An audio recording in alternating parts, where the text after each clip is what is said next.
Here comes the audience.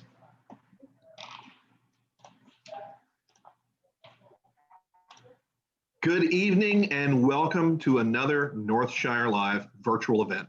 I'm David Wood, the events manager at our Manchester, Vermont location. We are recording tonight's event for our YouTube channel for perpetuity, but don't worry, only those of us unmuted and speaking in this yellow box will be there on our YouTube channel forever. So if you have any questions for our authors, please type them at any point in the chat box and I'll save them up and I'll ask them then at the Q&A at the end. Now, it is my great pleasure to welcome you to a terrific event. And one of the benefits of virtual events is that we can really sort of conquer geography. And so one of the pleasures that I've had is getting to see some of the authors who usually only make it to sort of our Saratoga Springs store. And then we can also have great events like this one with two bookseller favorites in one night. We have with us tonight the Berry and Strand Award-winning best-selling author Paul Doiron for the latest, the 12th book in his Edgar-nominated Mike Bowditch series, Dead by Dawn, which has already been called the best yet in a superior series. I'm going to put the bio link in the chat here. And also, we are joined tonight by Sarah Stewart Taylor, author of both the Sweeney St. George series and the Maggie Darcy series. She joins us today for A Distant Grave, the follow-up to her critically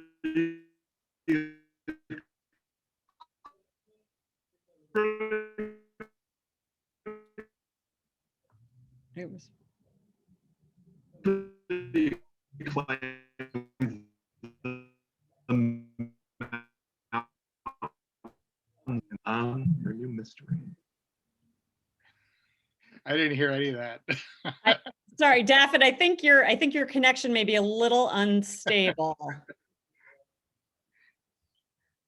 But Paul and I can jump in. Paul, why don't you? Why don't I just start talking, right? Yeah, we'll start talking. So Sarah and I were talking, and we're going to talk. Each of us is going to talk about 5 minutes about our new book. I'm going to start since mine just came out yesterday, and then Sarah's going to go. So yeah, I don't know if I came to Northshire in Saratoga Springs the first year it opened, but I feel like I've been there almost every year since, except for last year, of course. And it's definitely one of the fixtures of my book tour. I mean, I miss it dearly. It's a very long drive from the coast of Maine, but I love your town and I love your bookstore, and I can't go to the racetrack. So I think last time the racetrack wasn't, maybe it doesn't open until July, I don't know. But in any case, so I'm glad to be with you virtually, and I'm glad to be here talking about Dead by Dawn, especially because it is getting such great early press. And I never know whether to believe my own reviews. Laurence Olivier, I think it was, who said something along the lines of, if you believe your good reviews, it means you should believe your bad reviews. And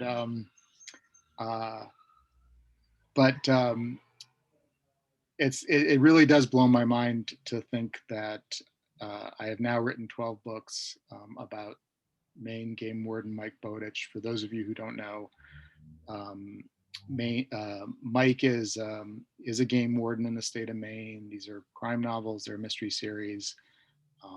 In Maine, game wardens are fully authorized officers, sworn officers of the law. They go to the Criminal Justice Academy with state troopers and municipal cops and all that sort of thing, and they can arrest you for everything from littering to murder. So it's given me a lot to do. Mike is now a game warden investigator, of which there are 4 in the state of Maine, and they are literally plainclothes detectives. They typically investigate things like, well, what we call hunting homicides, which other people call hunting accidents. During deer season, when someone is shot, it's it's very rarely, it's very often negligent. It's not usually deliberate, but it's not an accident, because somebody could have behaved differently.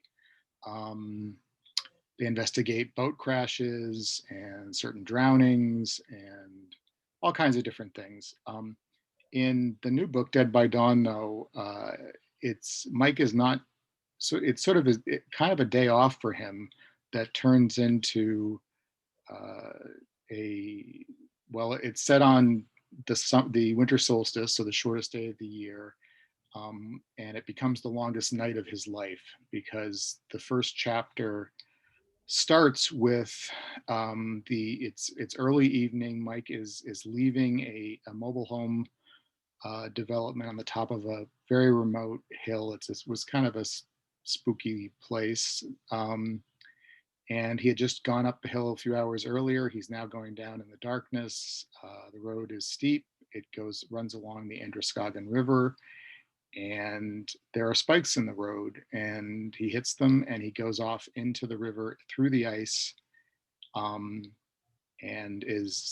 the cabin of his Jeep instantly fills with water. But worse of all is that he had started the day bringing his wolf dog, who's a kind of a fixture in the series, to the vet, and the wolf dog is in a crate in the back of the Jeep and is about to drown. And his first thought isn't of himself drowning, it's of Shadow, the wolf dog, drowning. So it's not only him having to get out, it's him having to get his wolf dog out as well. It's a mild spoiler to tell you he does get out. But the second chapter does a kind of a trick on you. It actually shifts. The first chapter is in the present tense. The second chapter is in the past tense, and it starts at the beginning of his day. And so as the book progresses, what happens is you keep bouncing back and forth in time between Mike getting out of the river, trying to save himself from hypothermia, has no means of starting a fire. He's no way to call for help. He knows that somebody put the spikes in the road to kill him. And it becomes a survival story on that end of things that gets worse and worse and worse as the night goes on. And the story, the chapters that are set during the day build towards that moment where he goes off the road. He is sort of cajoled into visiting this very imperious woman who wants the warden service to reopen a cold case, and he sort of does it on his day off as a lark, really, or just to humor her.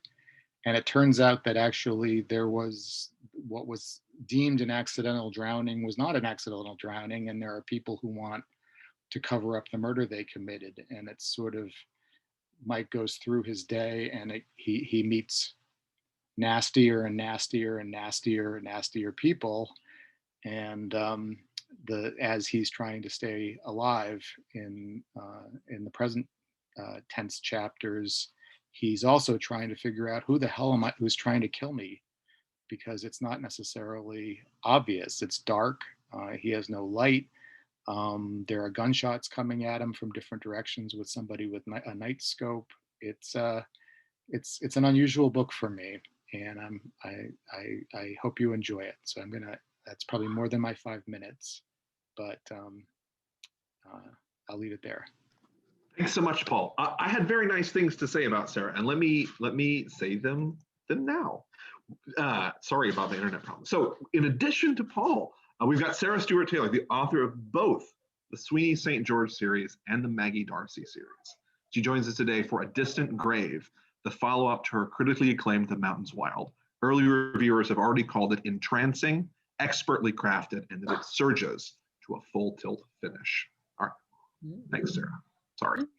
Thank you. No, it's so great to be here. So I guess Paul, did you want to read now, or should I give a short introduction to A Distant Grave, and then we can both do a short reading? I'll read just to sort of keep. Why don't you read, and then I'll give a short introduction. Yeah, I'm not going to read the full first chapter because I want to leave some time for there are two of us. We need time to converse, but I will read you basically the first 5 paragraphs, and I think you'll get the sense of it.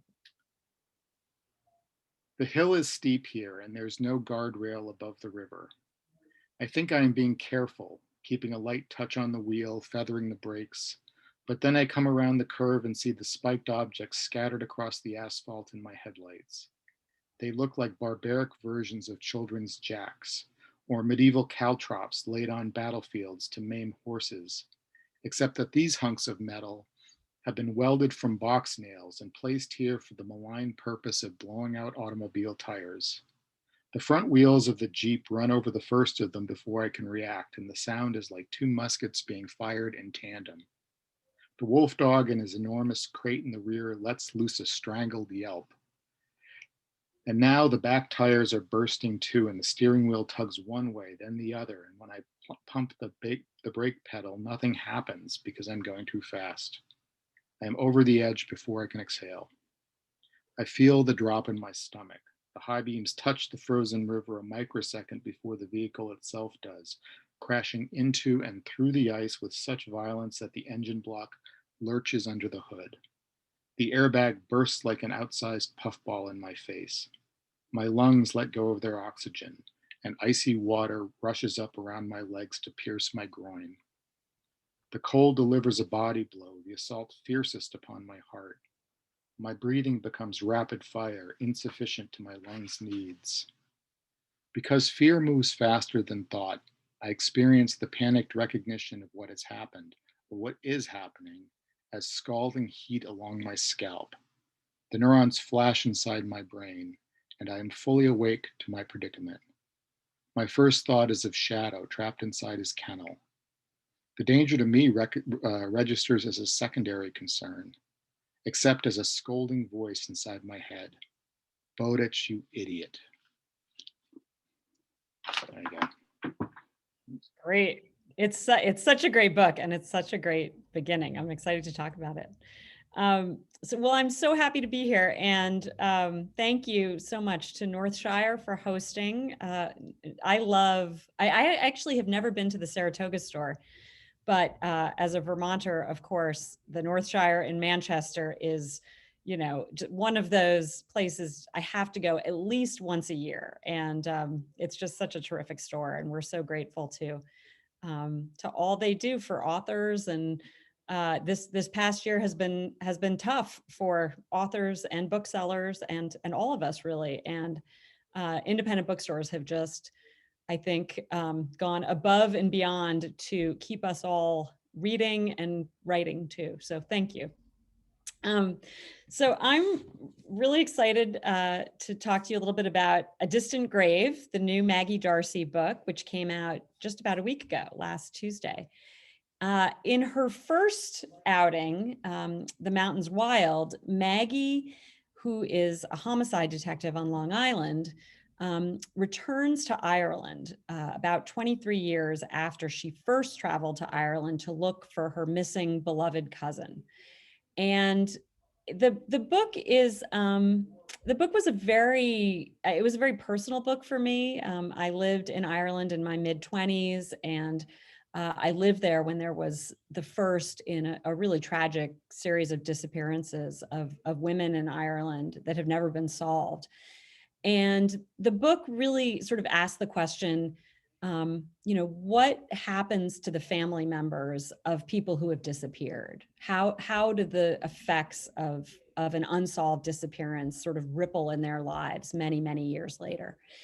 And for Maggie, who first went to Ireland as a young woman and then becomes a homicide detective, partly because of this experience, the answer is there are many, many ripples. And as I thought about what would happen to her in the second book, I knew that I really needed to, I really needed for her to grapple with what had happened to her. And so the second book begins with the discovery of a body on a beach in a very wealthy Long Island beach community.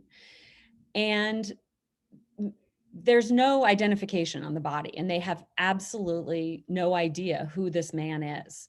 And as Maggie starts to sort of peel away the layers of his identity, she discovers that he's an Irish citizen.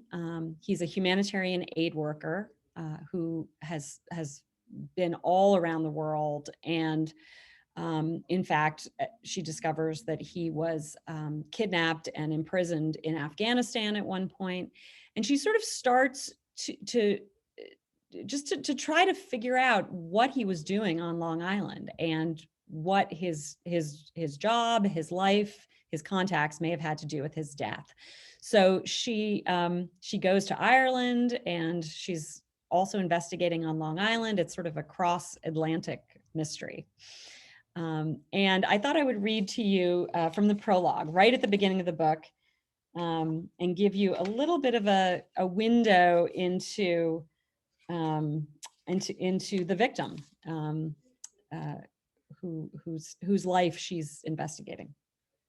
So, A Distant Grave. The cold was different here.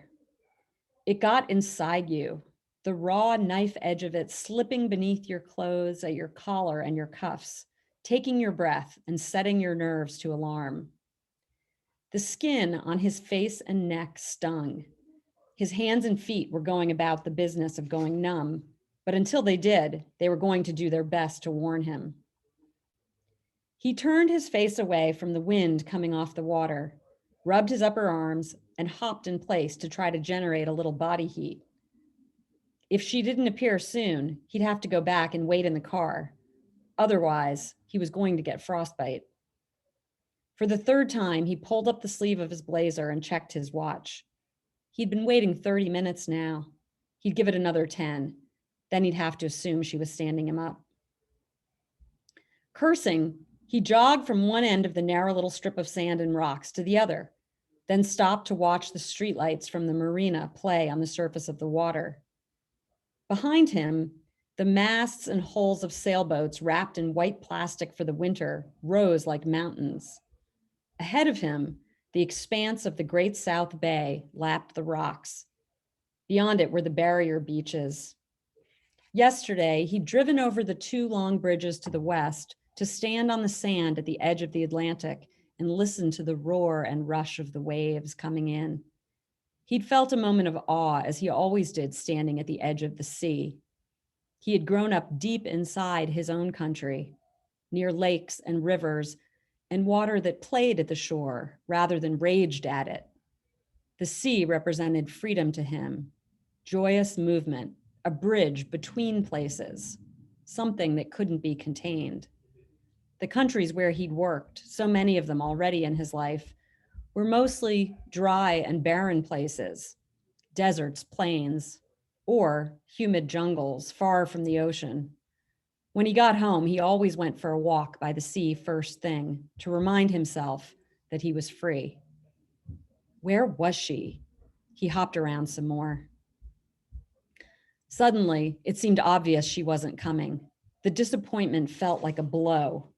He wanted this, wanted to see her, wanted to tell the story, wanted it over with so he could be free of it. He searched for an out. Maybe there'd been some sort of delay, traffic, a late train. 10 more minutes. He could wait that long.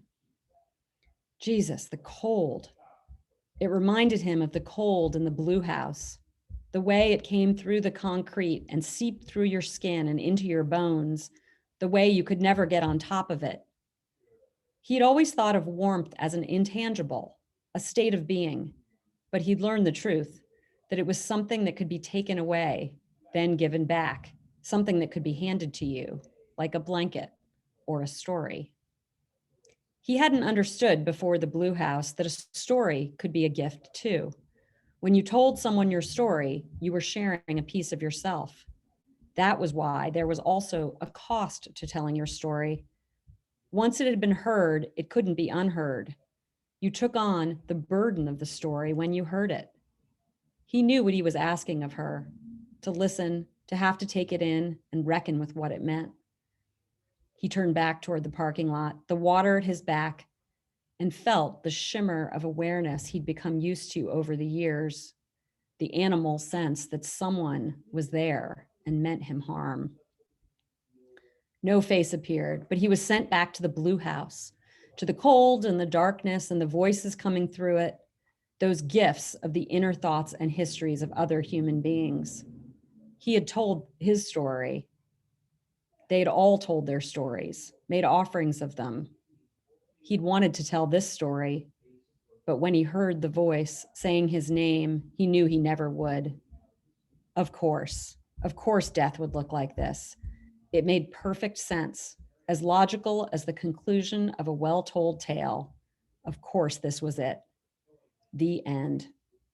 And it was then that the bullet found him, so quickly that when he died, he was still thinking of stories and endings and of the sea, the sound of it, how it filled your head so you couldn't think of any other thing. So I'll leave off there. And I mean, if it's okay, I would love to kick it off with a question to Paul about his wonderful new book, which I just loved. Is that okay, Daffod, to just jump right into the conversation? Please, Okay. let's go ahead. Yeah, All sure. right, great. So Paul, I just loved your book. I for those of you who haven't read it, it starts at the way I think of it is it sort of like starts at 100 miles an hour and it doesn't let up.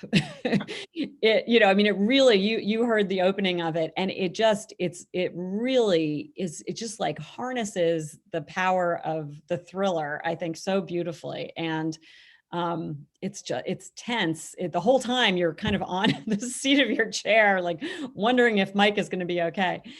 And so I'm really curious about how you approached the structure of this book. As you said, it goes back and forth, and it's really well done.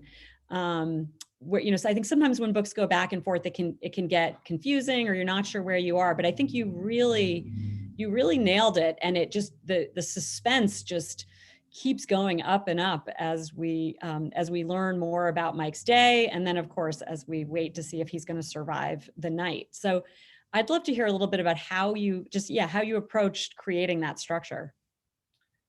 Well, it was definitely the biggest challenge in writing the book, because I think, what you were saying about books that are written in this kind of two timeline chronologies, where you're reading, one story, and then you shift back to, shift to another story, and back and forth.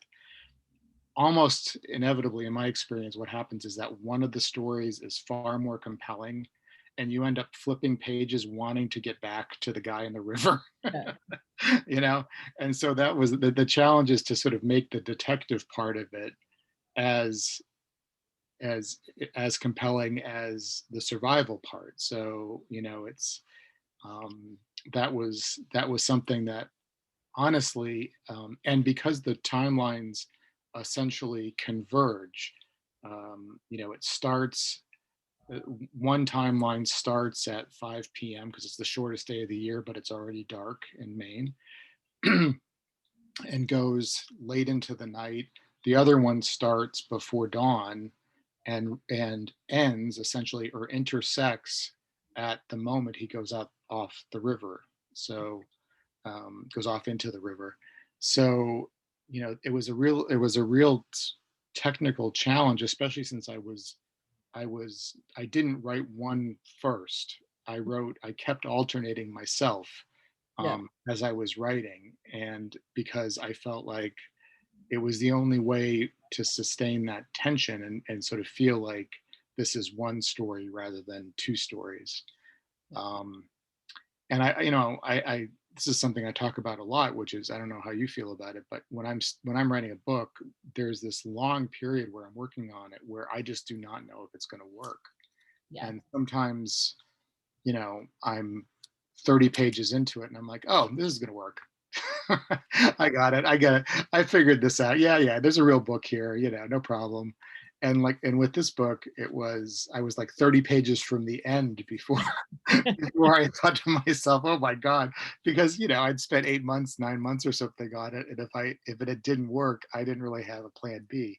Yeah. So it was with great relief that I had a moment where I really, honestly, I woke up in the morning and it was like I just saw the ending. Yeah. I mean, I saw the last 30 pages ending, Yeah. and it just all clicked. And it was like, this is the way this book has to end, which of course is what we always want it, the way we want a book to end, you know. Yeah. Yeah. So that was my process for this. Yeah. Yeah. Great. And did you know, I don't want to give anything away, so I'm going to say this very, I'm going to figure out how to say this very sort of broadly. Did you know who the bad guy, such as such as he is, or you know, or they, or she, or I'm not going to give anything away. Did you know before you started writing, or was that part of the kind of final vision of the book? Yeah, well, I don't know, how you go about it. If you outline and plan all these sorts of things, I start with a general sense of who did it, and there have been times where I haven't changed it in the sense of chosen somebody totally different, but motivation and Yeah. accessories and that sort of thing have in the process of writing have changed. This one I did know who did it Yeah. from the get-go, and maybe that helped make it a little bit easier to write. Yeah. So can I ask you a question now? Yeah, go for it. Because I have a bunch. Well, the first one I want to start with is, okay, so this is the second of your new series, Yep. and you're an American writer, and even though you spent time in Ireland, Yeah. significant time, as it sounds to me, I'm curious. One is, how does it feel? How do you feel writing about Ireland? And two, how have Irish natives received, Maggie Darcy? Yeah, yeah, it's a great question. So, it's interesting because I didn't write The Mountains Wild for a long, long time because I was afraid of, I was afraid of getting it wrong. I was afraid of, the little voice inside my head was, who are you to write a book about about a country where you're not currently living? And I think it took me a while to kind of figure out how to tell the story in a way that made me feel comfortable. And what I finally came to was that I knew what it was like to be an American living in Ireland. I knew what it was like to be an American sort of recently relocated to Ireland, right? I mean, that's different from someone who's maybe, married to an Irish person and has been living there 20 years, right? Those are different experiences. And so I just sort of started from this place of, that's how I'm going to write this book. And so I created a character who was very much an outsider and very much experiencing the country for the first time. And I think that really helped because then then everything that I was describing was kind of through that lens. And I think too, it gave me as a detective, I mean, some of my favorite detectives are outsider characters, right? And I think outsider detectives have an ability to kind of see things that maybe people who have been living somewhere for a long time don't. They're kind of alert to nuance in a really interesting way. And so that's kind of my strategy. And, Maggie now, I don't think it's giving too much away to say that she's in love with an Irishman and that, her future may include living in Ireland. And so I think that's, I think that's how I just have to keep approaching writing these books, is like it really making the most of her outsider perspective.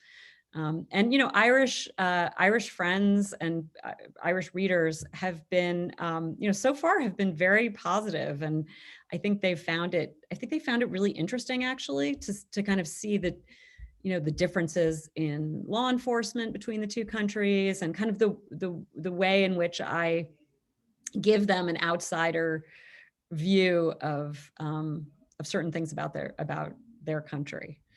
Oh, I was going to share something with you, which I don't know if I'm allowed to share this, but I don't care. So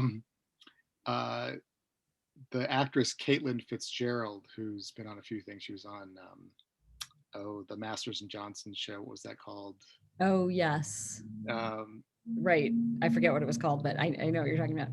And she's now on Succession. Yeah. So she recently got married to the Irish actor who played Poldark. Oh yeah, Aidan. What's his name? Aidan something. Yeah, he's great. Yeah, Aidan Turner. That's right. So you have an Irish American actress and an Irish. I'm just saying, if there's some way to get in front of these two. That's right. That's right. That's a good tip. A good tip. I'll call my agent and see if we can. That's great. So I have another question for you that one of the things that I loved about this book was the way you talk about survival. And Mike is, first he's in the water and there's like this series of steps he has to take to get himself out of the water. And then there's the question of how to get himself warm and how to build a fire and how, and it just like step by step, you really let us in, I think, on what it would be like to be fighting for your life on the coldest day of the year. And I'm curious how, did you put yourself in extreme situations in order to experience this? It feels very real. How did you make that feel so real? Well, I mean, certainly there's some stuff in my own life that I drew from, but I've had hypothermia and that sort of thing, but not to the extent that that Mike's begins to do before he can warm up. I mean, it is a lot of research, and it's sometimes I draw more from my life, and sometimes I draw less. But because of the extremity of the situation that I was putting him through, I was very conscious of needing, I wasn't just going to sort of riff on minor experiences that I had. I really had to know what, how much time do you have? Hypothermia is when you're frostbites in your extremities. I've had frostbite in my ears. I was a paper boy probably people don't remember that job. When I was a kid, and my ears are sort of permanently frostbitten. But hypothermia, your core temperature gets depressed, and it's not going to warm up on its own without things happening. And so it required me to learn a lot about that stuff. But I was also made this commitment that I was not going to make anything easy for him.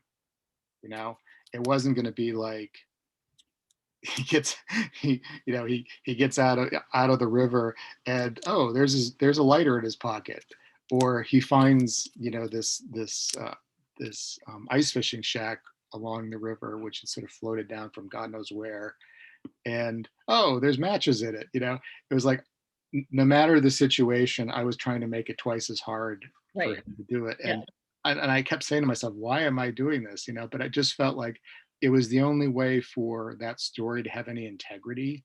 It was for him to have to draw, really deep and come up with solutions to these problems that were not first of all, what we, the kind of pap we get from Survivor or Naked and Afraid or Naked and whatever it's called, Survivor Man or whatever. I really wanted to have that to ring true, and so I did the best that I could. Yeah, I mean, it's such a sort of old saw about fiction writing that you want to put obstacles in the path of your main character. And it was interesting as I was reading those scenes in your book. I kept thinking sort of like, yeah, that, like each one of those little obstacles kind of increased my engagement with him and my in my hope that he would succeed. It was actually very helpful in thinking about my own books. Like the more things you can kind of throw in their path, the more your reader really, I think starts to be on your main character's side and to kind of feel the desperation of their situation. Well, and then I have this other storyline, of course, which is what's happening during the day leading up to the evening. And that too, I wanted, I didn't want it to be crystal clear. I didn't want the reader to be ahead of Mike in terms of saying, oh, I know who your enemy is here, it was meant to be pretty, so, I mean, at first he doesn't realize he's in any danger at all. He meets some crazy people, but that's Maine as much as it is Right. Vermont or maybe upstate New York so it was that piece of it too, which was really trying to keep the suspense going in those chapters as well. So you were getting, I mean, it's sort of, implied that Mike is sort of running through all this stuff while he's trying to stay alive because he doesn't know, who's after him for the longest time. And it makes a difference about, is it one person? Is it many people? Where are they? Is he running in the right direction or is he running right towards them? Kind of thing. Right. So my next question to you is, so The Mountains Wild ended with just a real kind of big twist. And I think it's interesting that you chose not to start the second book sort of in that moment, as a continuation of that moment. As a writer, I'm thinking to myself, good for you, Sarah. That was the right. that's the right artistic choice. Is don't go right back there. Kind of, you're going to find your way there. But I was thinking about how my first book kind of had a twist too at the end, and your greatest fear, of course, when you have something like that, is you end up becoming M. Night Shyamalan there, Right. where Exactly. everything that you write, everybody expects to change, Yep. direction 180 different degrees, and I don't know. I just was wondering sort of how the ending of The Mountains Wild affected the structure of A Distant Grave.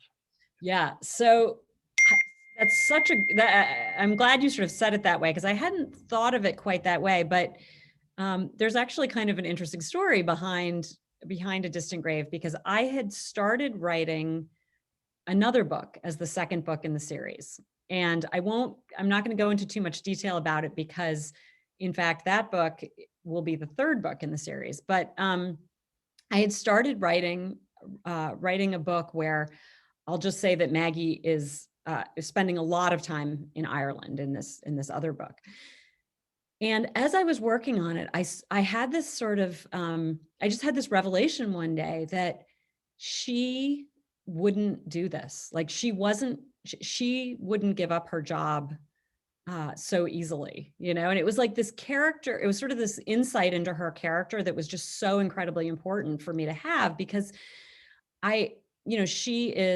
she's a homicide detective and her career has been about getting justice for victims of homicide.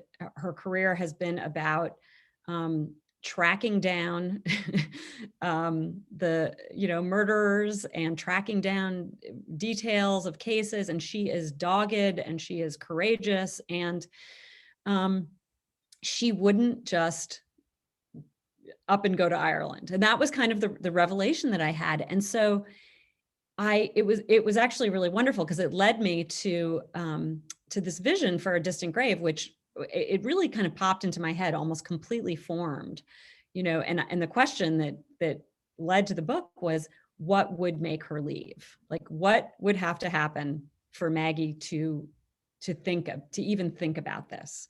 And that's really where the book comes from. And I don't want to give too much more away, but so it was important to me that as you say, the twist at the end of the first book that I kind of met her on her own terms, that I wasn't kind of leading off of that book, but that I was really starting her second book from this place of who is she, what drives her, like what makes her do things, and what's her motivation. And that's kind of where the book came from. So, but it's a great question. I think it's something, second books are tough.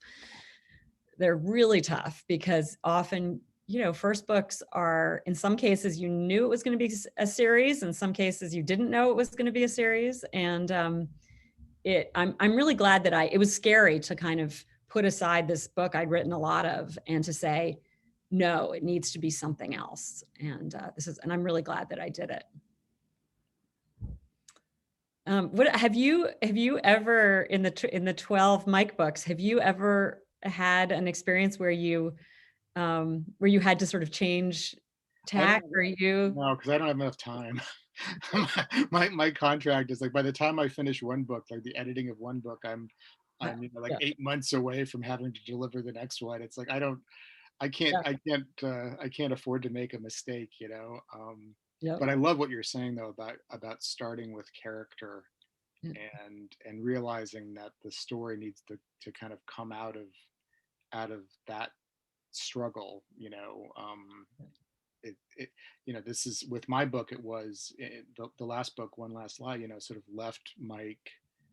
It was kind of closed a chapter with him and his mentor, Charlie Stevens, not in a bad way, but just sort of Mike realizing, this guy is always going to be my friend, but I don't need him as a mentor anymore. He taught me what he needed to teach me.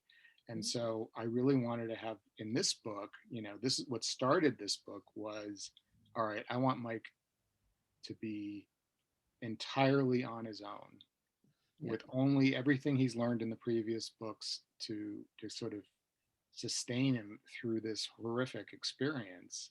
And so, it's a truck, a Jeep goes into the river and all that sort of stuff. And it's like, it can feel kind of gimmicky, but the story itself is really about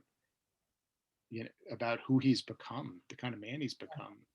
And, because I think, he's not even sure at the beginning of this, and he has to sort of prove it to himself by just hanging on, because he's not a Superman, that's the important piece. He's going to have the world's worst arthritis in about 20 years.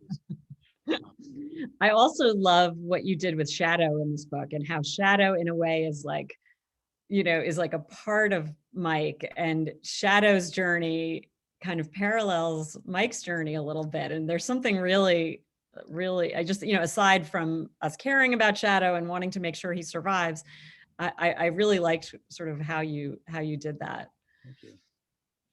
So I don't know like where we are with timing here, because I don't have my reading glasses. Yeah, are there questions in the chat that we should answer maybe? We do have a couple of questions already. Mary Gerster has a question for you, Paul. She says she's glad to hear that Shadow doesn't drown. She loves your books, but she wants to know what inspired you to focus on a Maine game warden as your main character. And can you talk a little bit about your background of Maine? She says she loves Stacy too, and her parents. Okay. Team Stacy. Yeah, Mike has a couple women in his life. So it really came out of, I was somebody who knew that I wanted to be a novelist for a long time. But in my 20s, when I was trying to write, I didn't know anything. I didn't have anything to write about, I felt. And certainly the stuff I was writing was no good. But then it's kind of two things sort of coalesced at the same time. And one was that I met my now wife, and she started giving me contemporary mysteries, which I had not been reading. I had read all the classics when I was a teen, and then got away from the genre, and was just really taken with them. Just the quality of the writing, the power of the stories, the fact that they dealt with important social issues. And I said, this is the kind of book that I want to write. I don't want to write, a 500, all praise in the world to Infinite Jest, but that was not, I could not write that, and I didn't want to write it, I like write Robert Louis Stevenson. I like stories where you want to turn the page. It's like, what happens? What happens? What happens? So I knew I wanted to do that. But I was also realizing that I actually did know something. And the one thing that I knew was the Maine outdoors. And so when I said to myself, okay, I want to write a mystery, and the only thing I really know about is the Maine outdoors, where that converged was in the job of a game warden. So, and that required me to learn a lot about them. And then over time, I've developed relationships with them, and it's easy, gone along with them on all kinds of different experiences. So. Thanks so much. And there's a question for both of you too, from Mark. I think it's Mark. When you're working on your novels, do you read others in your genre, or do you avoid similar fiction altogether for a while? Go first, Sarah.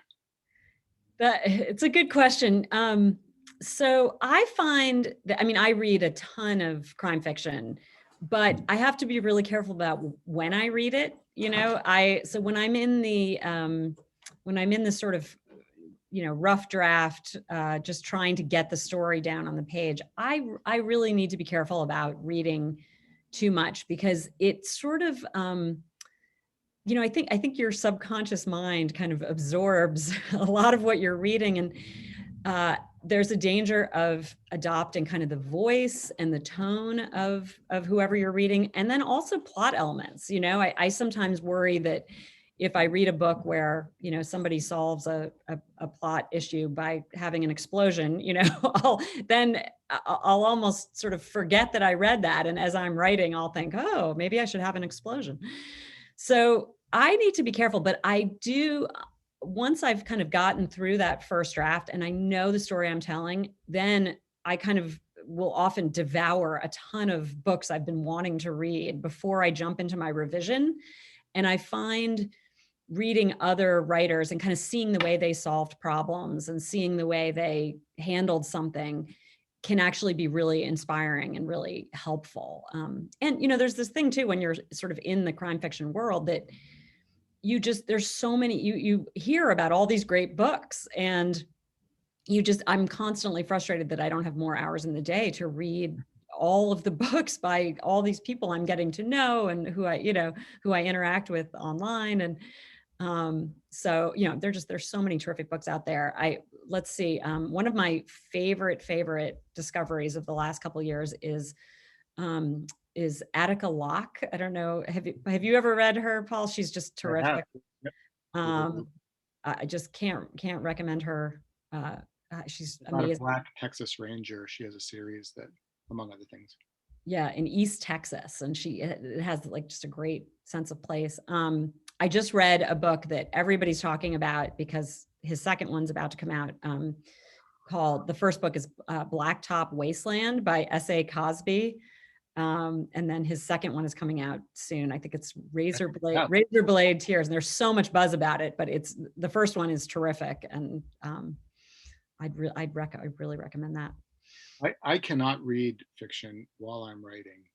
And the example that I give, or the anecdote I give about this was, I'm a huge fan of Walter Mosley, who writes the Easy Rollins books, which are written in the first person. And there was I was reading one of his books at one point and then started writing. And the next thing I knew, Mike Bowditch started to sound like, like Easy Rollins. I'm like, okay, lesson learned. So primarily I read nonfiction while I'm writing, and then binge fiction when I'm sort of between books or sort of in a editing mode or something like that. Yeah. And I recommend the two that Sarah was talking about. I'm a big fan. I've been trying to be more assertive about this. I really like J.K. Rowling's Robert Galbraith novels. Yeah, I really like her. I think she's really good with mystery and plot, and I think she's good with the relationship part of that, which is something I struggle with in my own books, and I like to watch her do that. So, but yeah, there's you can whenever anybody asks you to recommend mystery writers, it's always about who you leave out. It's right. There's so much great stuff. And yeah, it's always, and you're always on the spot. Like, what can I remember? There's so many great things. Exactly. Okay, Bill has a question also for Paul. Could you? He says, not looking for a spoiler here, but do the spikes in the road play a main part in the story in the book? They sure do. Yeah. And these were actually inspired by real spikes. So there was a strike at one of Maine's largest employers, Bath Iron Works, which creates these Aegis class destroyers, which are like radar proof and just like top end battleships. And the union had a strike a number of years ago, and these are all machinists who work there, and they some of them put their skills to use by making these out of nail. You know, they would bend a nail, they would weld it, and turn it into this spike that they could put into roads. You know, like on the drive into the the factory. I mean, it was just like, oh, I got to write this one down for a future book, and there it is. Mhm. That's great. Nancy has a question. I think this is in reference, if I'm not mistaken, and Nancy, tell me if I'm wrong, to the mystery authors, Paul, that you said were an influence on you when you were thinking about what to write. So who are some of those? Well, the first one was the easy one for me to say was Tony Hillerman. And if you've read my books, I internet go out. Yeah, I make no bones about the Mike Bowditch is Jim Chi, Charlie Stevens is Joe Leapord. there's the key right there. I really love those books. I mean, they're not deep, but they were certainly very influential, and I really just love the story, the sense of story. James Lee Burke was a huge influence on me because he writes about a Cajun detective, among others, Dave Robichaux, and his books are so atmospheric and so lushly described. They're set in Louisiana primarily, and I'd never been to Louisiana when I was reading the books, and I just had this vision of what Louisiana was, and you know, it set a goal for me about, you know, readers who had never been to Maine, and I wanted to render Maine in such a way that people who had never been here, you know, could smell, you know, the sort of the drying pine needles in August, although this year they're drying in June.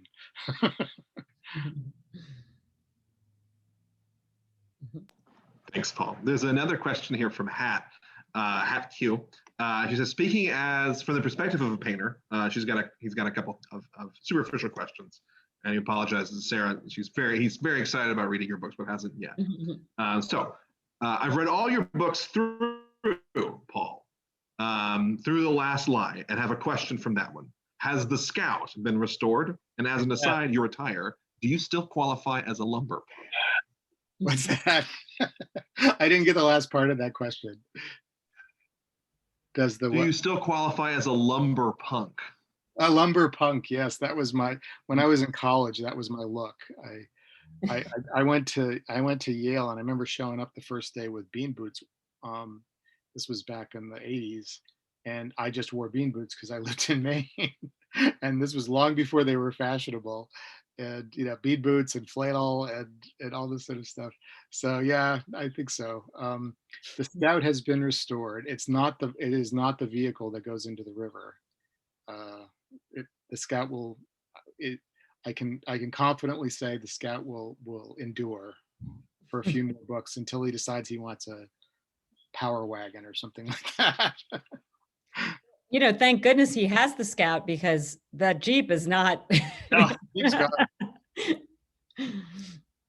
Well, and the Jeep, think about the Jeep too. I mean, I don't want to go on about this piece, but that was inspired by something a warden told me, which was, he said, you know, we cannot drive our warden trucks down these Maine peninsulas, because as soon as they pass the first house, people are calling each other all the way down the peninsula saying the warden's coming.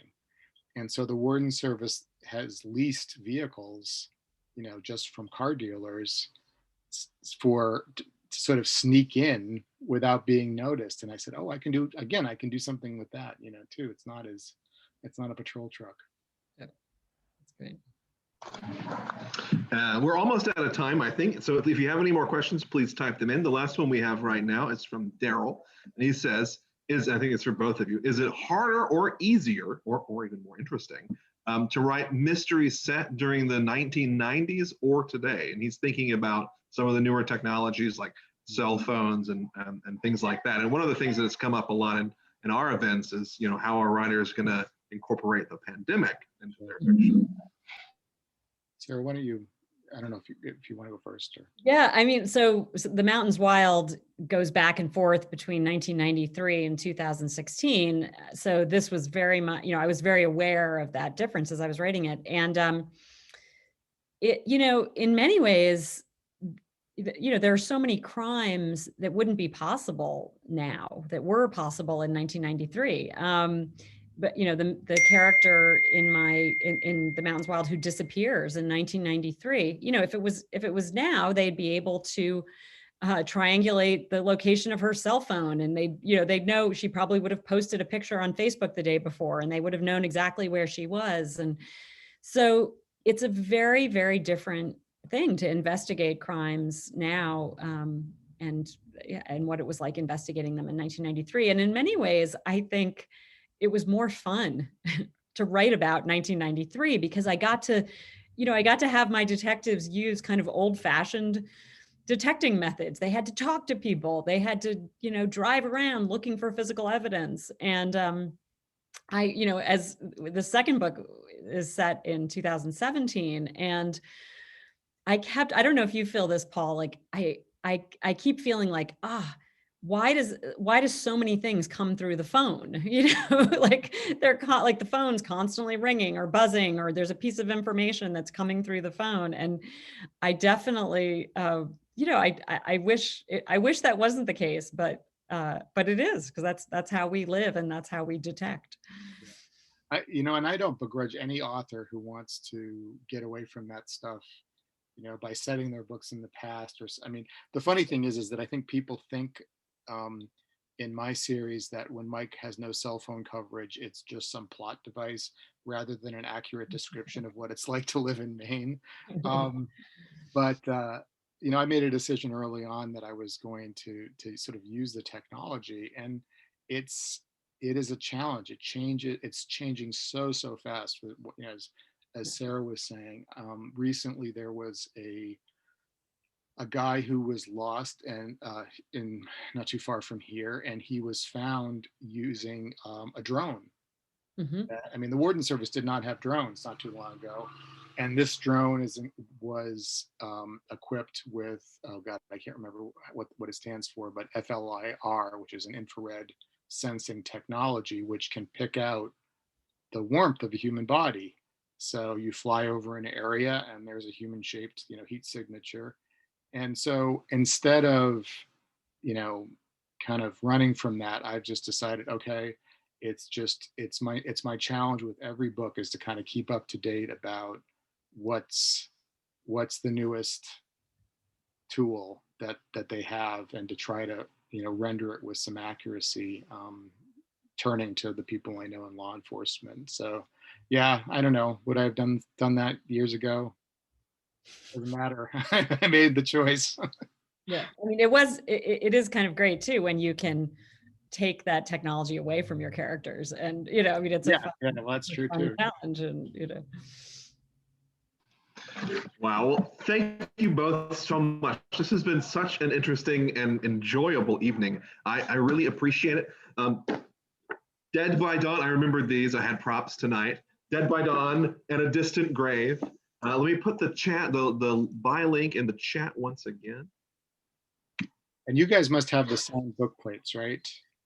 We do. That's right. I forgot to mention that. We have book plates in both of our stores. So wherever you happen to be located, if you'd like to get some signed book plates, please, when you're making your order, just note it in the field section. There's a spot just for that thing. Say, please give me a book plate with them. Excellent. Well, Well, thank Sarah, you. thank you both so much. This has been Thank wonderful you tonight. to Japhet and Northshire and Paul, and thanks to everyone for coming. We really Thank appreciate you, it. everybody. Thank you all. And take care and see you at another Northshire Live virtual event soon. Have a great evening. You Great. too. Thanks.